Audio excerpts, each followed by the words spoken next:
Hello everyone.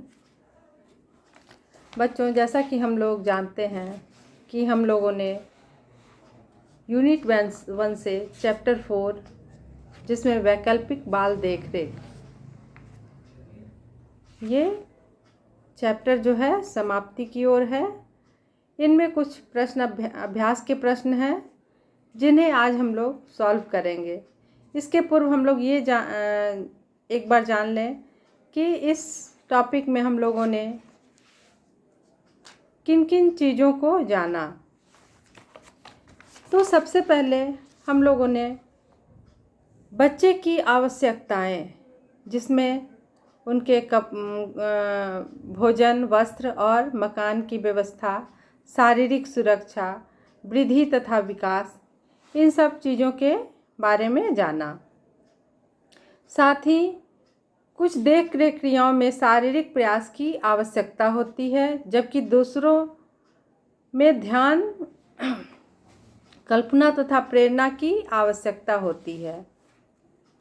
उसके बाद था परिवार के संबंधियों का समूह एक बहुत महत्वपूर्ण और अनौपचारिक संस्था है जो देख रेख प्रदान करती है।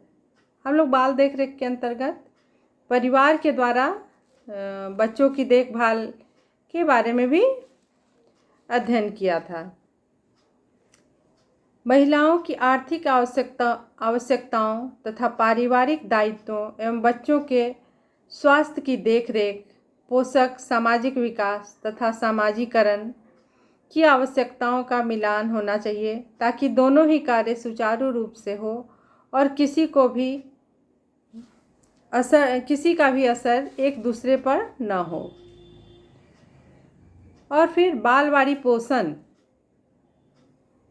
पोषण यह कार्यक्रम 1971 में लागू हुआ। लगभग 5,641 बालवाड़ी संपूर्ण देश के 2.25 लाख बच्चों को यह लाभ पहुंचा रहा है। तो हम लोगों ने बच्चों के वैकल्पिक देखरेख में परिवार के द्वारा देखरेख और विभिन्न संस्थाओं के द्वारा देखरेख, इन सब बातों की जानकारी प्राप्त की। आइए इस अध्याय से जुड़े हुए कुछ प्रश्न उत्तर हम लोग सॉल्व करते हैं। तो इसमें सबसे पहला प्रश्न है,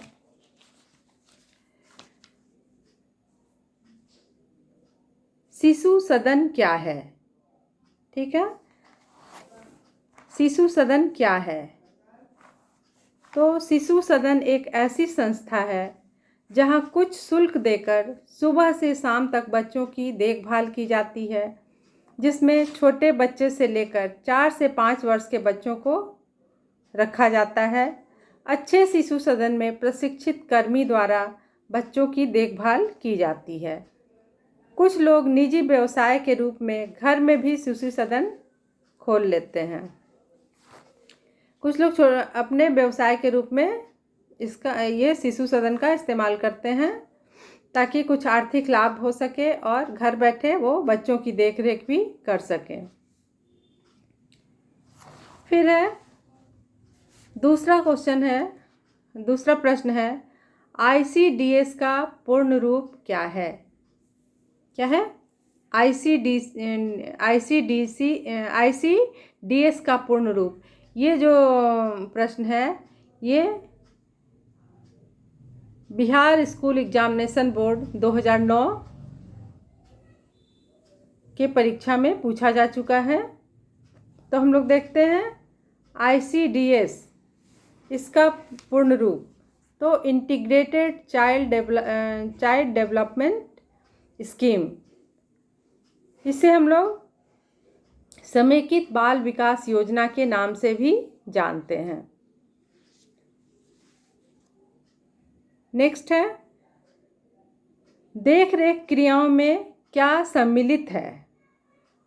ठीक है, देख रेख क्रियाओं में क्या सम्मिलित है? तो देख रेख क्रियाओं में निम्नलिखित बातें सम्मिलित है, जैसे एकीकृत बाल विकास योजना। दूसरा है पूर्व बाल्यावस्था शिक्षा केंद्रों को चलाने के लिए शैक्षिक संस्थाओं की योजना। थर्ड है बालवाड़ी केंद्र तथा दिवस देखरेख केंद्र। उसके बाद है मातृत्व तथा बाल स्वास्थ्य सेवाएं। तो ये था देखरेख क्रियाओं में क्या क्या सम्मिलित है। फिर हम लोग अगले सवाल को देखते हैं। कौन सी संस्था ICDS की वित्तीय सहायता करती है? क्या है? कौन सी संस्था ICDS की वित्तीय सहायता ICDS को वित्तीय सहायता प्रदान करती है? तो आइए देखते हैं। ये जो ICDS है, यह योजना भारत सरकार के सौजन्य से मानव संसाधन विकास मंत्रालय तथा महिला एवं बाल विकास द्वारा चलाई जाती है और इन्हीं के द्वारा वित्तीय सहायता इन्हें प्राप्त होता है। फिर है अगला सवाल है, वैकल्पिक शिशु पालन की आवश्यकता का मुख्य कारण क्या है? क्या है? वैकल्पिक शिशु पालन की आवश्यकता का मुख्य कारण क्या है?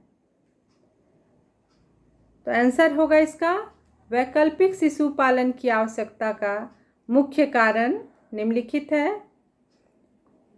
पहला है, अगर माता पिता में से किसी एक की मृत्यु हो जाती है तो ऐसी स्थिति में एक अकेला व्यक्ति बच्चे की परवरिश और घर को चलाने में असक्षम हो जाता है और मजबूरन उसे अपने बच्चे के लिए वैकल्पिक व्यवस्था करनी पड़ती है।